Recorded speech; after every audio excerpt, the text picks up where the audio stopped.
They hide the truth. We decode the system. Mars was not always the cold, silent desert we see today.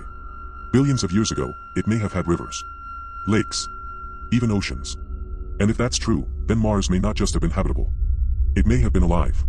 When we look at Mars now, we see a red, dusty world with a thin atmosphere and freezing temperatures. But orbiters and rovers have revealed something extraordinary. Ancient river valleys carved into its surface. Dried up lake beds. Minerals that only form in water. All of it points to one conclusion. Mars once had liquid water flowing across its surface. And where there is water, the question of life follows. In 1976, NASA sent two spacecraft to the Martian surface, Viking 1 and Viking 2. These were not just landers. They carried the first life detection experiments ever sent to another planet. One of the key experiments was called the labeled release experiment. Scientists added nutrients containing radioactive carbon to Martian soil samples. If microbes were present, they would metabolize the nutrients and release radioactive gas as a byproduct. And something unexpected happened. The soil released gas. At first glance, it looked like a positive result.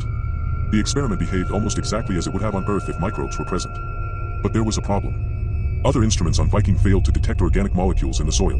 Some believed the gas release was caused by chemical reactions in the soil, not biology. Others argued that the results were consistent with microbial metabolism.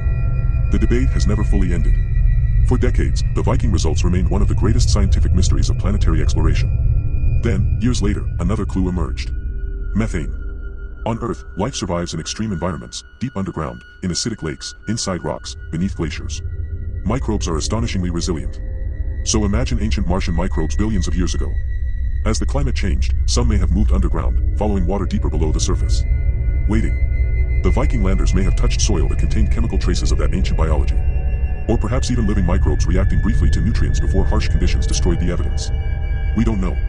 Modern missions are continuing the search. Rovers like Curiosity and Perseverance have found organic molecules in Martian rocks, not proof of life, but proof that the chemistry needed for life once existed. They have discovered evidence of ancient lake beds where water may have remained stable for long periods. Perseverance is even collecting samples that will eventually be returned to Earth for detailed analysis.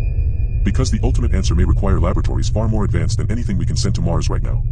So here we are. Nearly 50 years after Viking first tested Martian soil, we still don't have a definitive answer. Did those experiments detect chemistry or biology? Is methane rising from underground rocks or underground life? And perhaps the most unsettling possibility of all. What if Mars was alive before Earth ever was?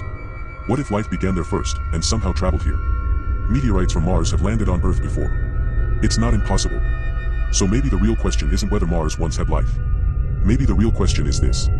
When we finally bring Martian samples back to Earth, are we going to discover that life on Earth is actually Martian? Stay curious, stay dangerous, share, like, and subscribe.